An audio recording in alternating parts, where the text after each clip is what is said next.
right. My name is Rich Schmidt. We're here with Dan Perkins and Chris Freytag. It's June 10th, 2022. We're at the home in Springfield, Oregon. Thank you both so much for joining us today. Pleasure. First question to get things rolling is why wine?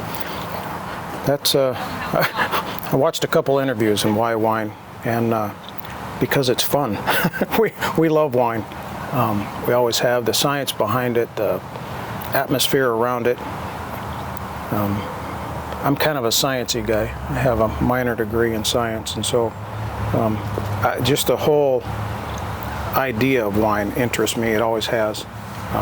Not just because it tastes good and it's fun to make, but because it's probably one of the most complicated things on the planet when you think about it. But we just enjoy the whole growing, picking, harvesting, the atmosphere. I don't know, harvest is kind of my favorite time. Makes things a lot of fun. And it makes it fun that Chris likes it too. Yeah. For me, wine actually became a passion in the last, I'm going to say 10 or 12 years. Prior to then, I didn't have a whole lot of exposure to wine. I was just an occasional have a beer type of person.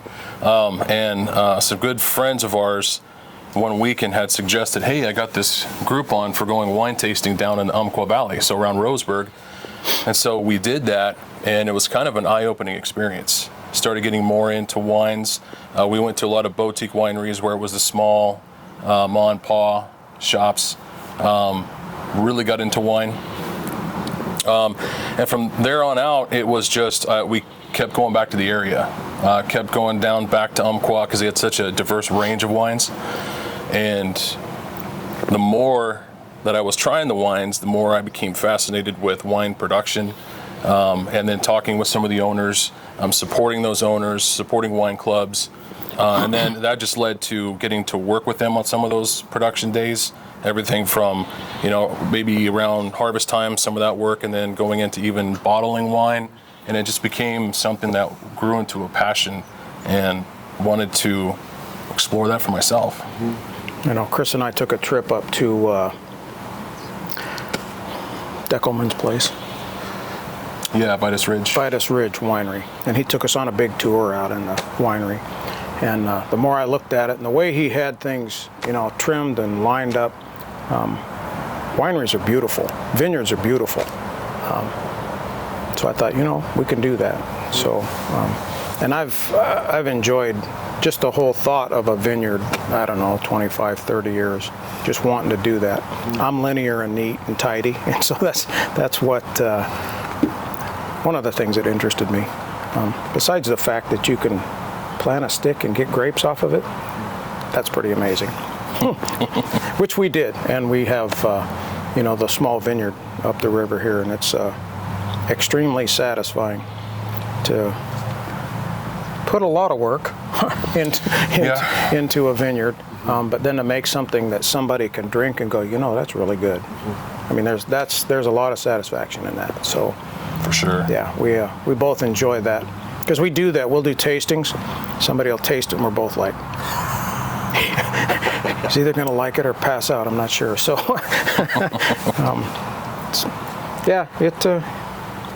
it's involved, but we love it. We like to be busy. Tell me about you mentioned the education process for you. You go on a trip and it kind of clicks that you're excited about this. So tell me about learning about wine in your way. What's been exciting about the process of learning about wine, and what have you felt is like the most kind of successful educational opportunities for yourselves?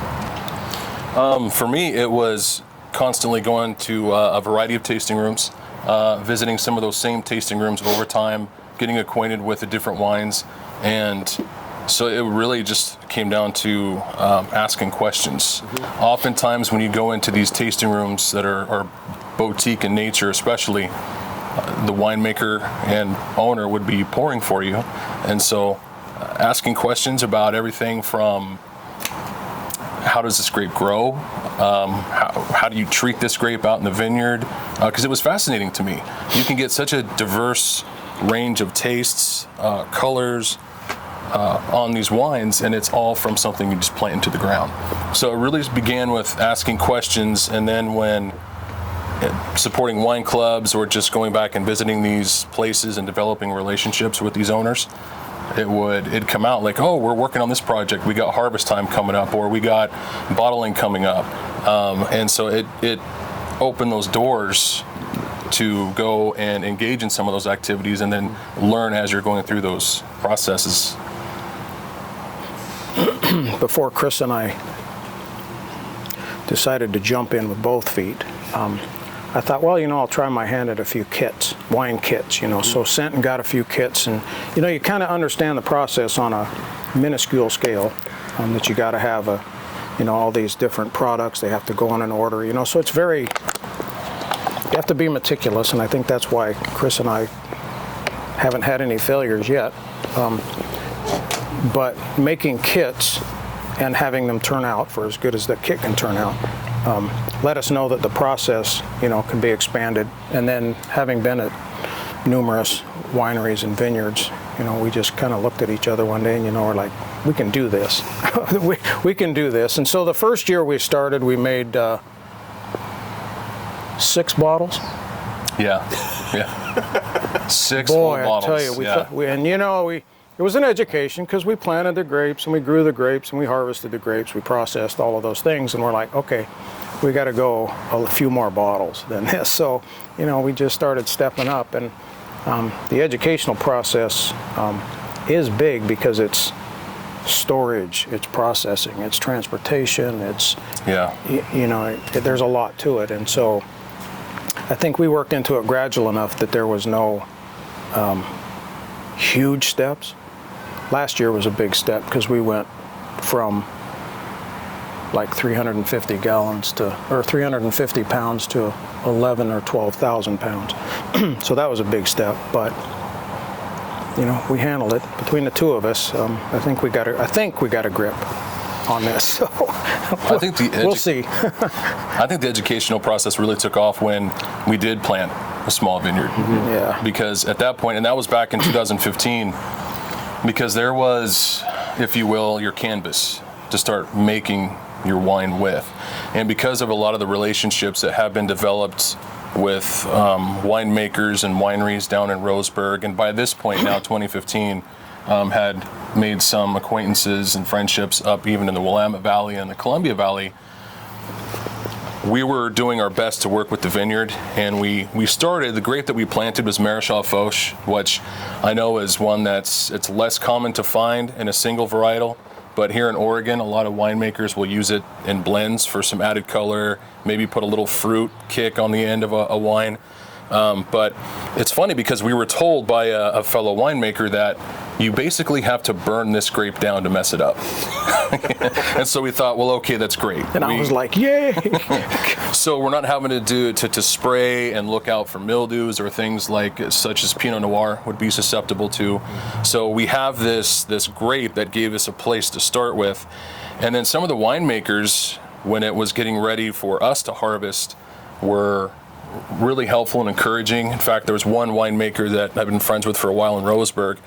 He had me come in after hours, and he said, all right, we're going to sit down and talk about the process that you're going to go through. And he was talking about everything from, okay, here's what you work with when you harvest. You want to watch your SO2, you want to watch tannins, if you want to use enzymes. So it got very, very in depth. And I credit to the moon and back those winemakers, because I think we could have got there with as serious as we are about wine, I think, but those winemakers, they got us easy 4 or 5 years ahead of a learning curve. Yeah, they cut off multiple years. Yeah, and they did it willingly. We didn't have to beg or plead. They're just willing to help, and that's an interesting thing about that community. They are just open, willing to share. As far as the vineyard goes, I talked to several about how to prune and what type of styles they use, single cane, double cane, all this different stuff. So I do a lot of the vineyard work. Not all. Chris is up there probably more times this year than I have. But yeah, the whole thing is a giant curve, and like Chris said, credit to the moon and back to those other winemakers, hundreds probably, that helped us get where we are so quick. So we appreciate that very much. So we're willing to pay it forward. I mean, we're not above that. So yeah, and I'll still ask questions. Like Dan mentioned earlier, we've been very careful about wine production, and so we haven't run into too many major issues. But when there's an obstacle that comes up or a question, if we can't readily find the answer on our own with research, there's probably 2 or 3 I can think off the top of my head now, winemakers that I'll consult with, and usually they have a pretty good recommendation or suggestion that will correct whatever, in my opinion, wasn't maybe going the right direction. So back up a little bit before we get ahead in the story. Back up a little bit and talk about kind of life before wine. So Chris, to start with you, talk about where you're born and grew up, and what brought you into the kind of the place of discovering wine. I was actually born and raised here in the Eugene, Springfield area. So it's beautiful here, though. I've never really had a desire to leave. Friends and family are all still here. Graduated from Churchill in Eugene. Attended Sheldon for a while too. So this is just home for me. And my background, getting out of high school, was a lot of retail work. Worked in finances, and then moved more into multimedia design and production. I was always pretty artistic growing up, and when the internet really took off in the late 90s and web design was really launching, you could say, I got really into that. And so that's kind of my background now, even, is working with IT and web design. Of course, we're taking the winery venture slow, so still got day jobs. And mine it's web design, largely in the medical field. So that's life before wine really took off. And as I shared earlier, my exposure to wine really was just almost on a friend having a whim, going, come on, let's go down and try this winery I got a Groupon for. And since there were so many wineries in the area, that's what led to us going, well, hey, why stop here? Let's go. There's another one down the road. There's another one over there. Let's go check them all out and see what these people are like and try these wines. What about for you, Dan? well, mine's a little longer. I got Chris by how many years? 25, 20? 20. 20. Him and Shelley are pretty much our son and daughter. So we've known them. I've known Shelley since she was 3, maybe 4, and that was a long time ago. I actually grew up in Eugene, Springfield, born in Cottage Grove. I graduated from Thurston, which is right there, a block and a half right there. So I've moved a lot, you know. Went halfway around the world looking for other things. But when I come back, I got into construction. My dad was a builder, and so pretty much taught myself. I took a couple years of an apprenticeship, wasn't learning anything, so just started building on my own. So I've built everything from signs to houses to malls to, you know, anything that can be built, I think I've pretty much built. So, which I think has helped us a lot, because a lot of the equipment that we've used, I've had a hand in either making better or building. Chris has done all the web design stuff, so we've really helped ourselves in a very big way, in not having to spend all that extra cash and money and time in dealing with that. And I like building like this, hand carved this. That's kind of my baby. So got into epoxy overlays and river tables, and I got 100-year-old barnwood that I've made stuff out of that is fabulous. But anyway, I get on a soapbox about building because I really like to build stuff. But that too would lead into the vineyard, because, you know, then you can plant and string wires and, you know, get all this stuff in the ground, and very hands-on. So I enjoyed that, which has helped us, I think, stay ahead of the curve just a little bit.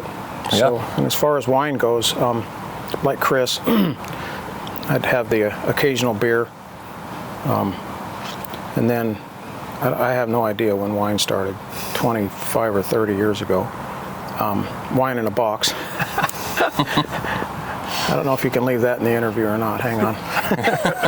So, but we've grown. Yeah, we've grown, and been to numerous tasting rooms around and noticed that, and we both have a palate for nuances in wine. And, you know, some people will taste that and go, yep, that's red. Okay, well, there's 100,000 different nuances in red wine. And so over the years, we started comparing notes and decided that we wanted to take on the adventure. So here we are.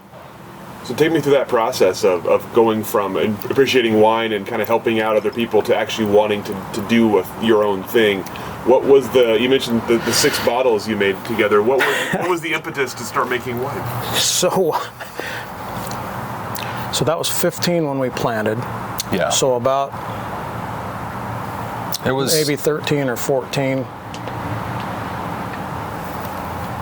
I think Chris and I talked about wanting to make wine together and what to do and where to do it and that kind of thing.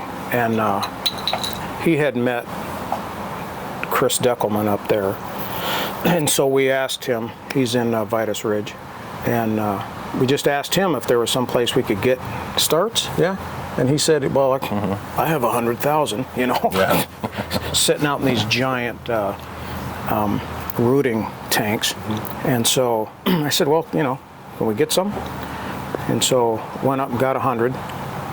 And he just stopped everything he was doing and told me how to plant them and what to do and what to put in, and, you know, lime in the bottom, put dirt, you know, and all this stuff, and how deep to plant them. He says, but you got to let me know how it turns out, which I think we still owe him a bottle. But anyway, so anyway, we planted, I think it was like 96 plants the first year in 15, and that's kind of where the little vineyard got started. And then it just started snowballing because Chris started looking around. You know, we can buy grapes here, 500 pounds, 1,000 pounds a ton. And so we just started a little bit at a time, buying more and buying more. And then people started giving us grapes last year. Oh,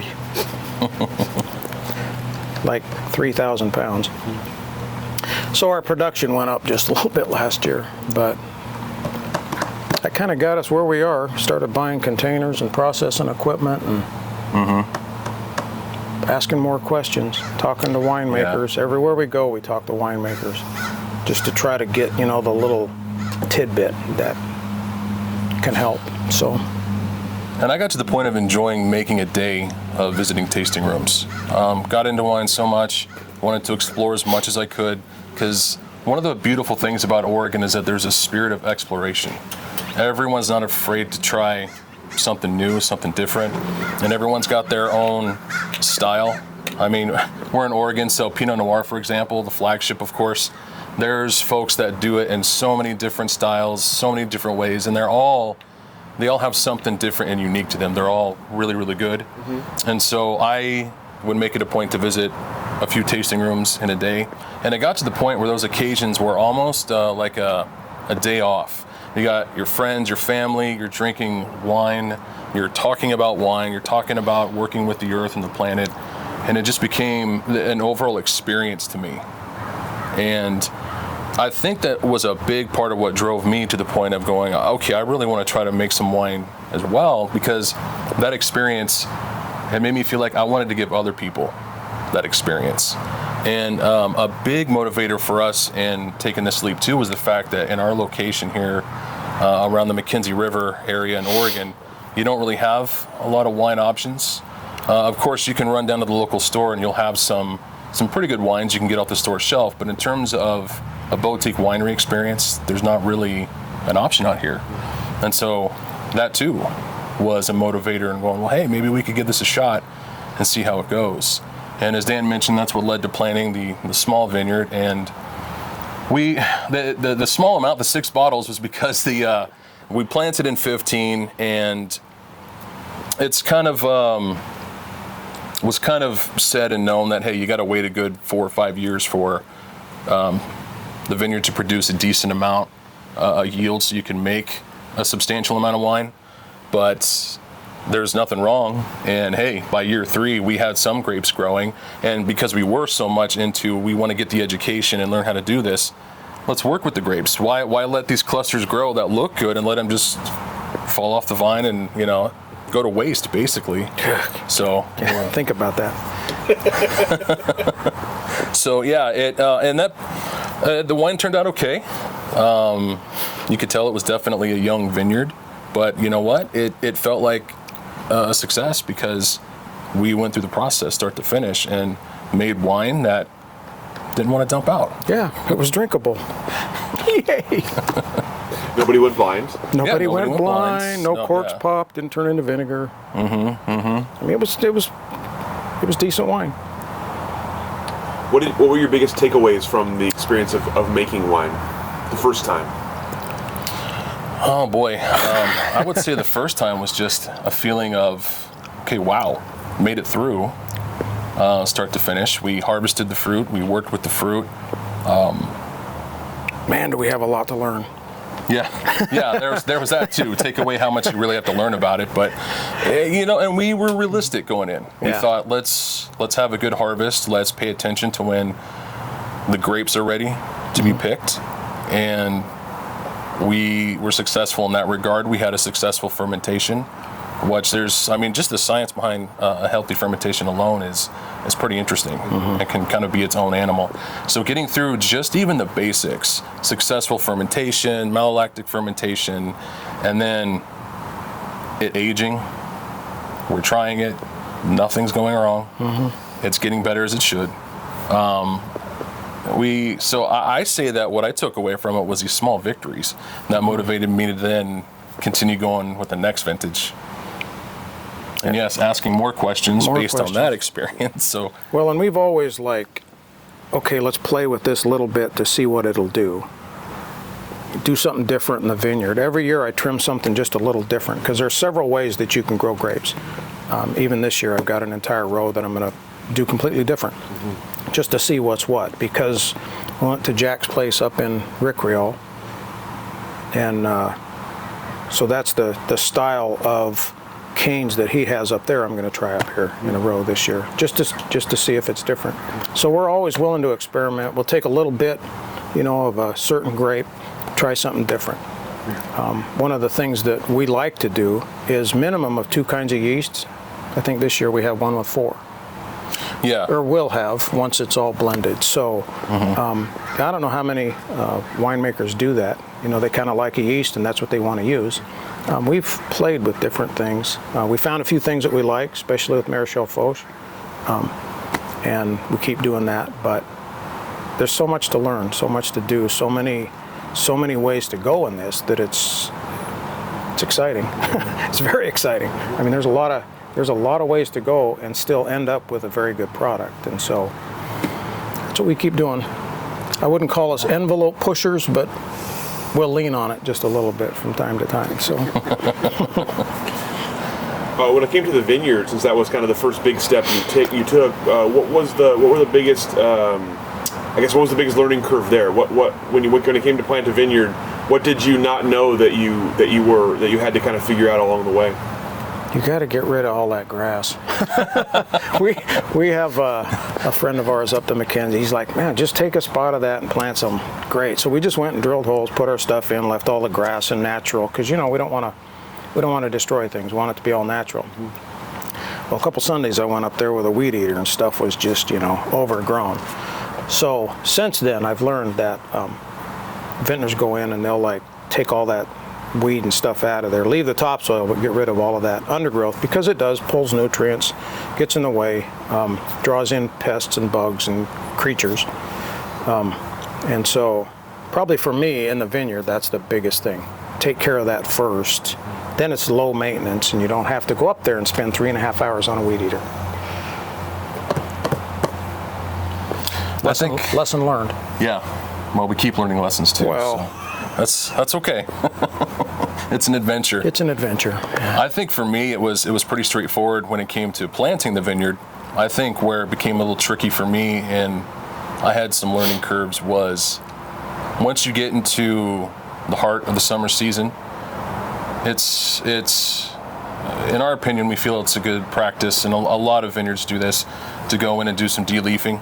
Because if you get a heavy canopy, that can affect the resulting quality in the grapes. It can take them in more of maybe a green direction versus maybe a ripe, more fruity direction. So the first vintage, that didn't really happen. The wine was still good, but you could tell that there was a difference, and that it was more a little more herbaceous, had some green character. And in subsequent years, going through there in about July or August, and then de-leafing, letting the sun get direct access to the grapes to ripen things, it made a world of difference. So that's the biggest learning curve for me that I can think of. Keeping an eye on clusters and you kind of have to learn that clusters that aren't going to do what they should. Nobody likes to throw away those kind of things, but if you get rid of those clusters that are eating up nutrients that could go to a good cluster, getting rid of some of that leafage, keeping an eye out for anything that's strange, some kind of fungus, leaf rot, any of those kinds of things. It does take a lot of work to go up there and make sure all that happens. Thankfully, it's not too far. So yeah. So at what point did you decide to make it a commercial venture? What point was the commercial venture become a reality, and what were the steps you had to take at that point to make it real, to make it legitimate? What steps? Well, the biggest steps that we had to take before we went commercial was to ask ourselves, can we produce drinkable wine? We had this start with Maréchal Foch, and it's not that we're avid Foch fans. We do like Foch, but it just happened to be that we had access to that. It was a very hardy, versatile grape, and so it just made sense to start working with that. But we had to be convinced, okay, is this just a fortunate experience or two we've had with our own local Maréchal Foch, or can we actually produce some good wines? So I think it was in 20, we had our own local fruit to process, but made the decision to, okay, we're going to go ahead and get some Pinot Noir. And I felt, with it being Oregon especially, okay, if we can make a decent Pinot Noir, then you've arrived. So we did. We sourced all of these following varietals I'll mention, but we got Pinot Noir, we got Merlot from the Columbia Valley, and we found an excellent grower up around Forest Grove who has this area that's got a nice warm pocket where Tempranillo can actually ripen. And so we capped it at those varietals. We got just some varietals we could count on our hand, and we made a couple rosés of some of them. We also did a blend of Merlot and Tempranillo. So even though we got maybe 4 or 5 varietals, we were able to produce still 6 or 7 wines. And so that was really, I think, a critical moment in deciding whether or not to go commercial, because if we couldn't make drinkable, decent wine, then why go through those extra steps of going commercial? And it's a lot of work.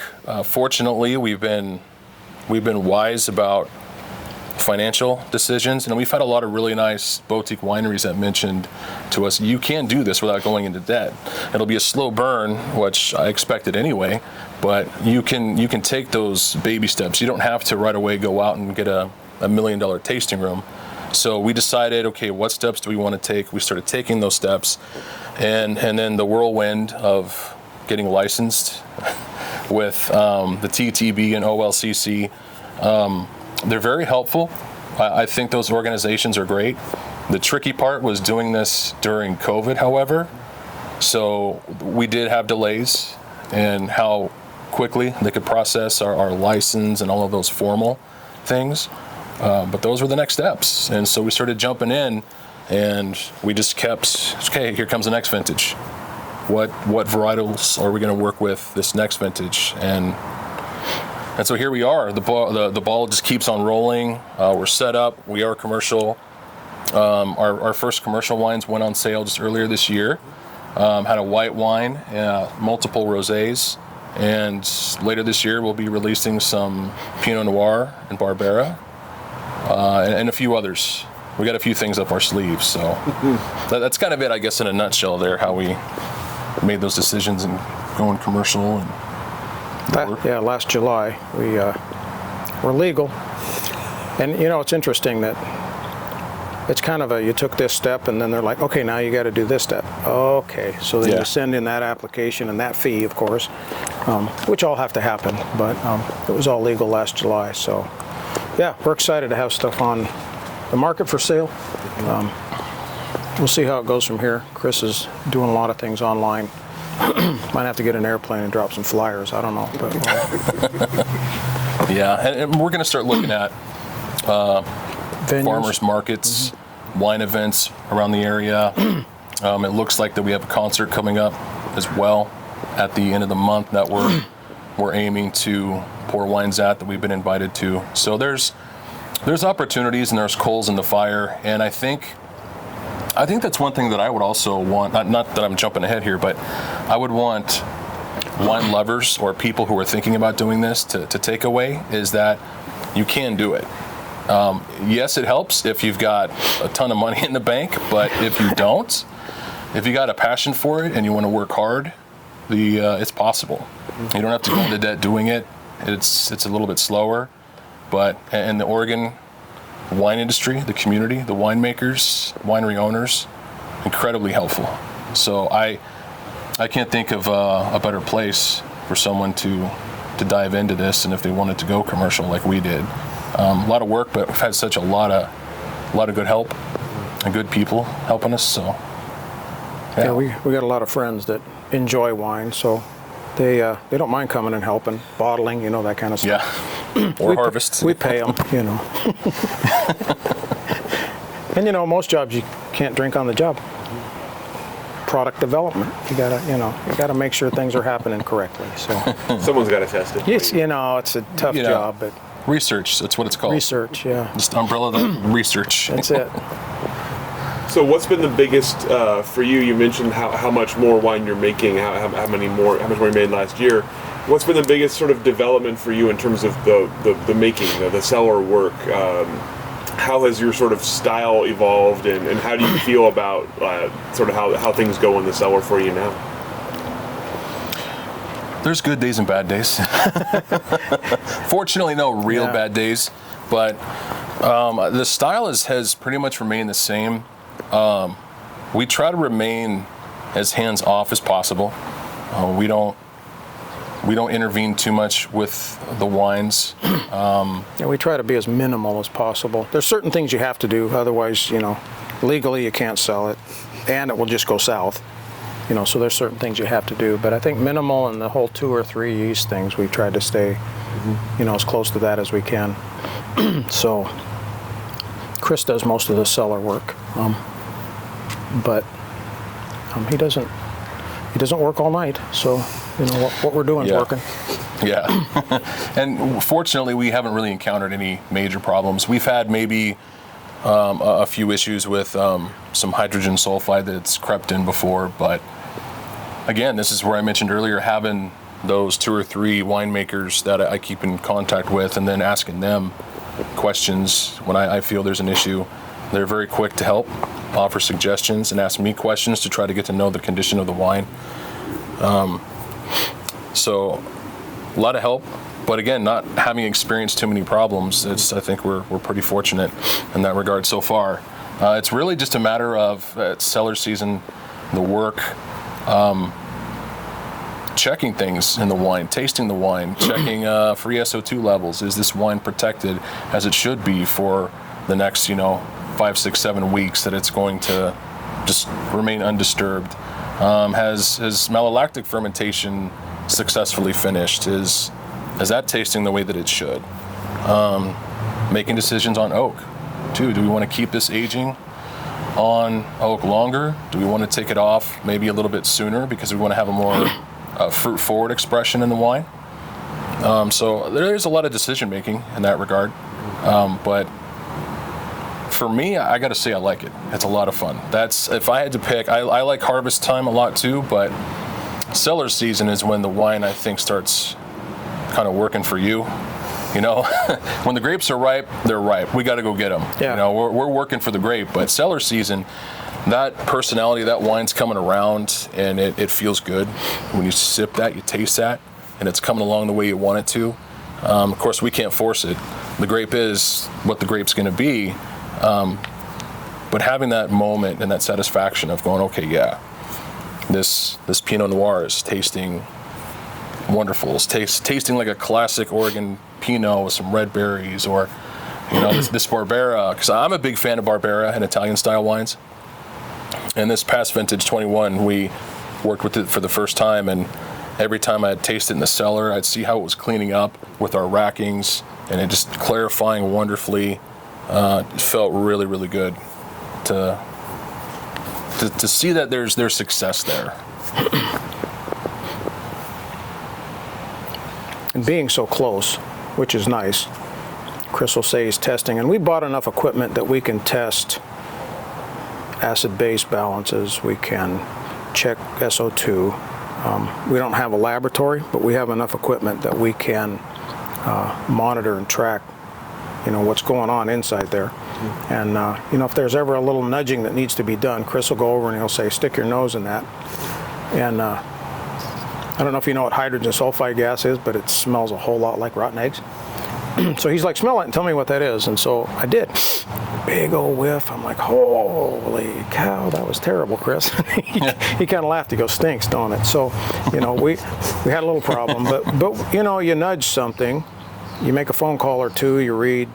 And I think we've been scientifically successful, flavorly. Is that a word? No, you just made it up. Flavory.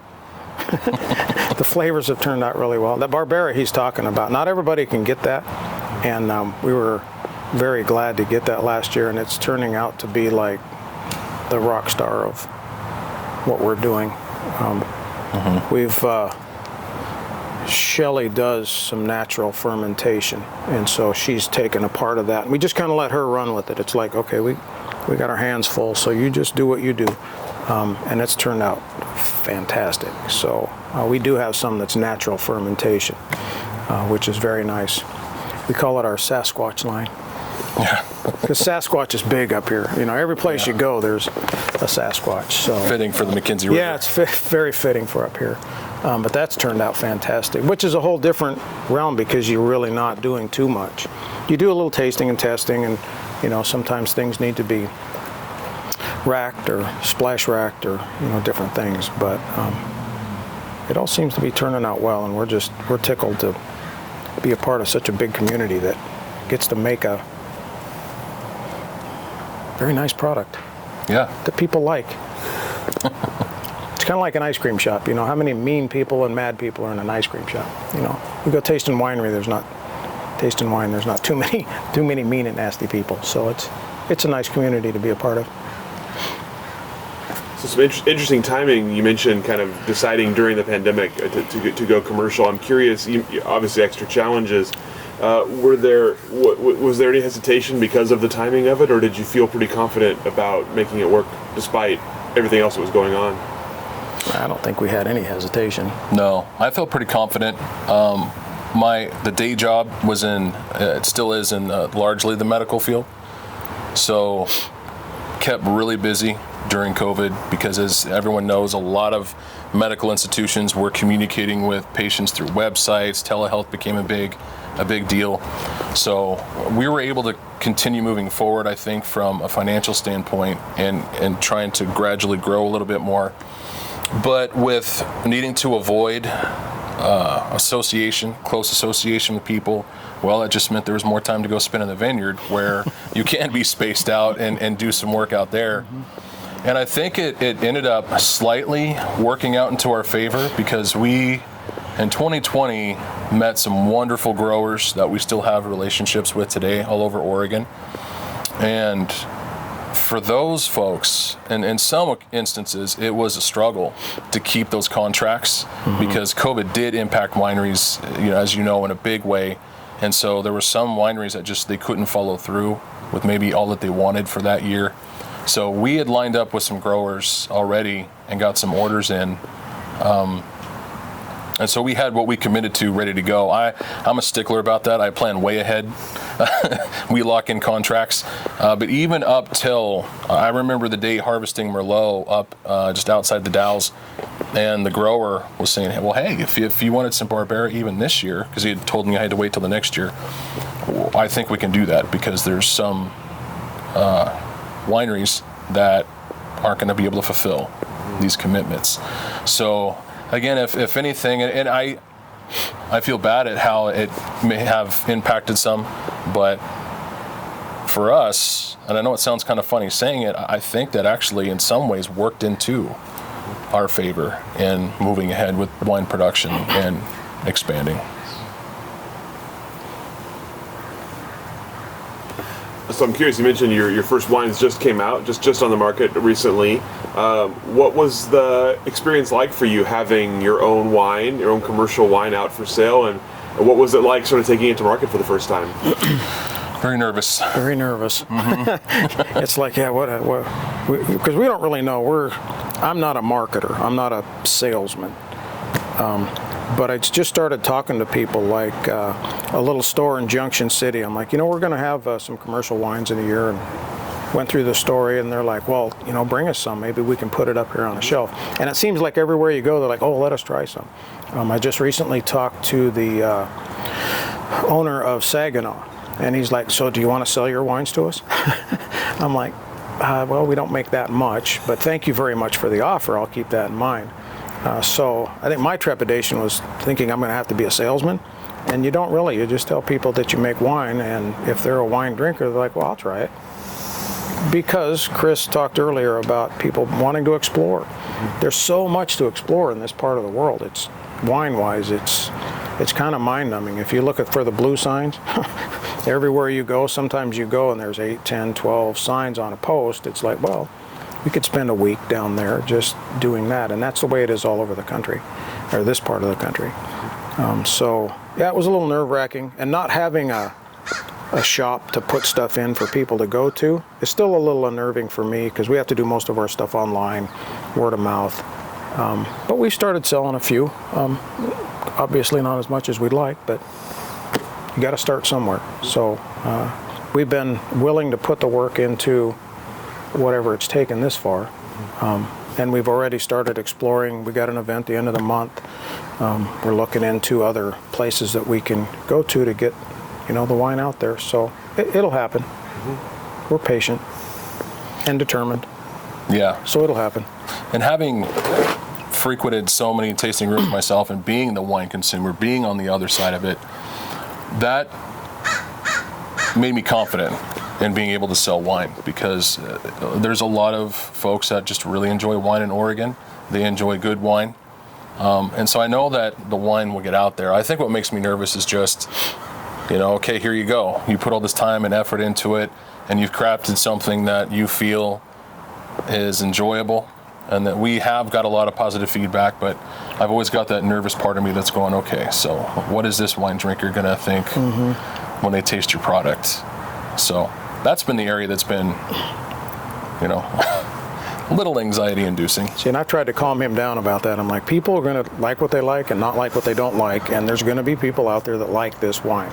And the reason I know that is because there's some wine out there, to remain nameless, people like it. So, and ours, I think, is a little better than some of those. So, but they like, people like what they like. So there's a taste for everybody. And yeah, and nobody's dumped out anything yet. Nobody's dumped ours out. Screamed and hollered and told us to get out. So we're okay with that. So we just got to be patient. Now we just got to figure out what to do with 200 more cases. Yeah, but that are coming. We just started here with this phase of it. So we're not too nervous. And I think we're actually doing okay for a couple of guys with a very boutique situation that is just now gone to market. And there's a lot of options in Oregon in terms of getting your wines out there, pouring them at different places. So pretty optimistic about. I think most of ours is just excitement. We want to get somewhere where wine people can actually taste what we've done. Because quite honestly, this right here, Pinot Noir, that's as good as anything out there. And I don't say that just because it's mine. We've done taste tests, get 3 or 4 other Pinots and taste it. If people want Pinot, it's right there. And everything that we've done is similar to what's out there in the good wineries. So and credit again goes to those who have helped us, because they've tailored us from what they know, and so we do what they already know works. And so between that and the research that we've done and the palate that we have, Shelley's got a good palate. She can really tell. We've got a couple people that we know that have very, very refined palates from California, from here. Let them taste, and we'll take advice. We're not above that. We'll take any education we can get. So anyway. So when you do put your wine in front of people, what is the kind of the best reaction? What do you want people to they taste your wine? What's the reaction you'd like them to have? That's a really good question. I mean, I joke about, okay, they didn't dump it out, but I think it's nice when people can pick up certain flavors. So for example, if you're pouring a rosé of Pinot Noir, if you have someone that enjoys it and they're able to describe, hey, I'm getting maybe some strawberry on that, maybe I'm getting some papaya or some kind of fruit, that's really gratifying. And I know that sounds simple, but I think that's any winemaker wants that out of their wines. They want something that's unique and flavors to stand out. This isn't just okay, this beverage just there it went, glided across my tongue, and there's not much there. Yeah, it's okay. So when people pick up on those nuances and certain things that they can pick out that they like on their palate, that for me is an awesome reaction. I'm a little more simple. I like them to just go, ooh, that's nice. And the other reaction I like is, can I have another glass of that? That's probably the best one. Or can I buy a bottle of that? That's obviously what we want. But for them to say, wow, that's nice. Is that strawberry? Is that, I don't know. I don't know what it is to you, because palates are different. So yeah, just to have somebody go, wow, you guys did a good job, or that's very nice. It's very satisfying. Yeah. So what comes next? You obviously you said the next commercial release coming later this year. As you look ahead, what are you looking forward to in terms of growth, in terms of other things to work with, in terms of what are the next kind of goals in mind? We just kind of want to see what the next year brings. Make sure we can sell, because we haven't done that part of it yet. We know we can make good wine. We know we won't kill each other making wine. Last year probably would have been that, because it was there were moments last year where it was a lot of work. But between Shelley and my wife Donna and the friends we have some equipment that helps us to process very nicely. But if we can get some sales out there, we can get some events, we can get a few relationships perhaps at markets or different things that we can sell, do some repeat work. I think that's what we'd like to do, just get some events under us, pour some wine, get the exposure out there so people can know that we're there, for one, without hanging a big balloon up there with McKenzie Crest Wines all over it. But we can get some exposure, we can get some wine sold. Then the circle will be complete, because we planted, we made, now we got to sell, and it's happening slowly. But we're going to try to scale back production just a touch from 11.5 tons to maybe 3 or 4 this year, but we'll see. It's a very generous community. We had, like I said, last year we had some very nice people give us, I think, 3,000 pounds, 3,500. Yeah, some high quality grapes. Some super high quality grapes. So we'll see what happens, but if we live through the next year, I'll be happy. Yeah. Sell a case or two, that'd even make it better. So not too big expectations, but just see if we can sustain. That's an important thing. Yeah, and I agree with that. I think it's definitely building an audience, letting us know that we're out here as an option, and just developing a following. There's, in my opinion, I don't think there's any such thing, especially in Oregon, as the best wine or the best winery. I mean, we all have our favorites, of course, but from a winemaking standpoint and offering wine to consumers, we want to be another interesting option. So I think accomplishing that will be nice. And like Dan mentioned too, that once there is that following and we can sustain ourselves through wine sales and things like that, that's success to us. We're not looking to become rich winemakers. I mean, like has been discussed a couple of times, it's a passion. So, but if we can sustain the passionate project, then I think that's success. Yeah, if it can pay for itself, that'd even be better. But and it's not out of the question. We've had discussions about maybe having like an urban tasting room. I know that Iris has recently come into downtown Springfield, and we thought about that before too, because again, there's no real unique boutique wine options in Springfield yet. So we thought about that too, getting a tasting space maybe down there and seeing what opportunities are there elsewhere in Springfield, so that way we can actually have a brick and mortar, if you will, location where people could come and taste wines and just relax for a while. Even if we had to split it with somebody, get a 2 or 3 something in there. We don't know yet. We don't have a hard, fast plan. We're kind of making it up as we go. But you have a winery in your mind. I have a winery in my mind. You have to know about builders. They always have pictures of things in their head. People ask, how can you build that? I'm like, how can you not? I don't know.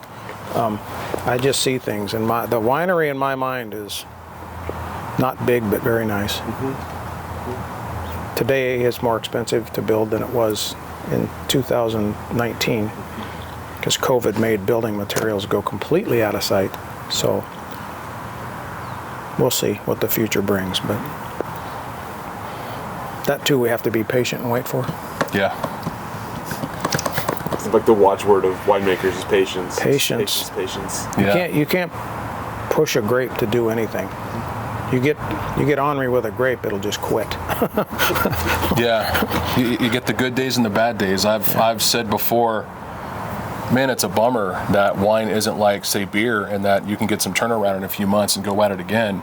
But then there's other days where I'm thinking, I'm so glad harvest with grapes comes around just one time a year. It depends on the day, because there's all sorts of things that come your way.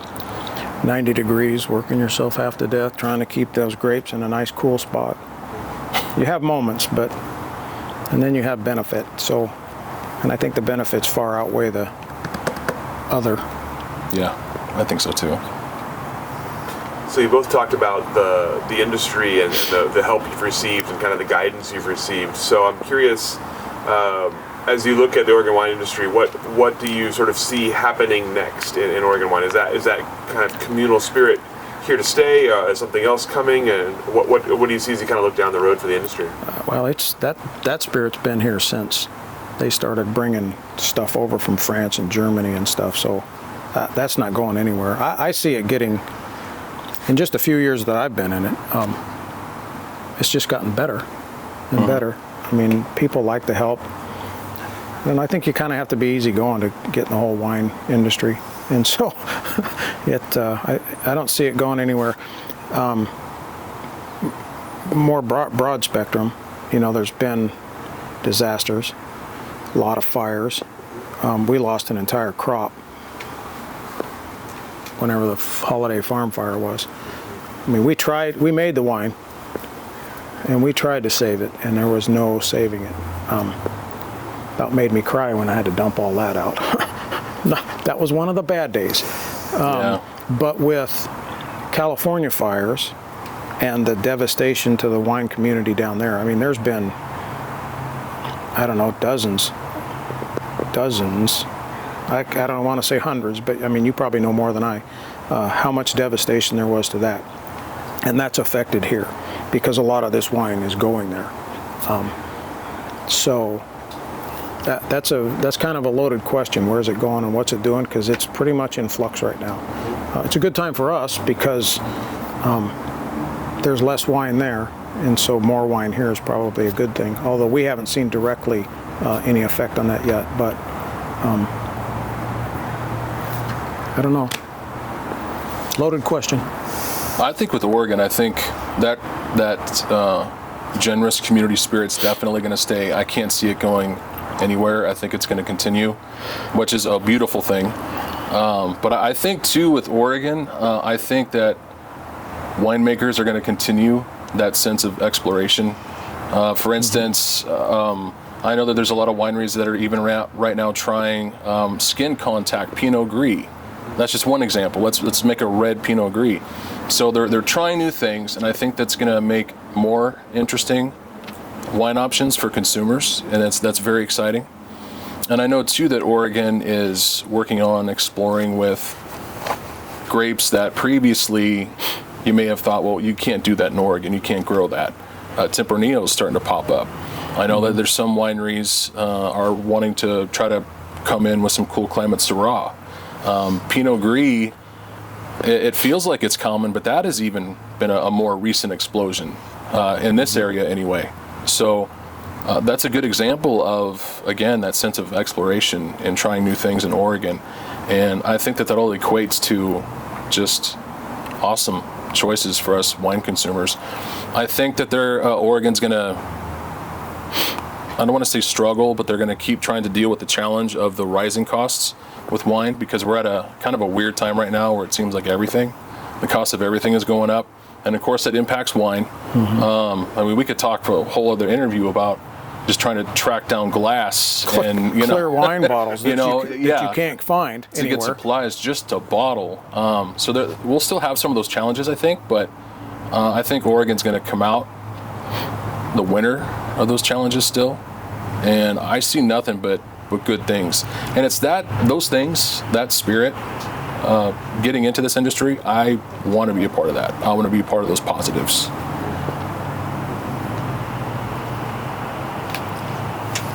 Okay, this will be part you're going to have to take out because she's got treats. This is rhubarb cake, so. Thank you so much. No, we'll wait until we get done. You're almost done. I was actually just about to wrap up. So. Okay. Oh, yeah. okay. Good timing, Donna. Thank you. This smells amazing. Not allergic to rhubarb. Don't eat at your own risk. So that's all the questions that I have for you. Is there anything I didn't ask that I should have? Anything didn't cover that we need to cover? Not that I can think of. No. I don't know. It's nice and thorough.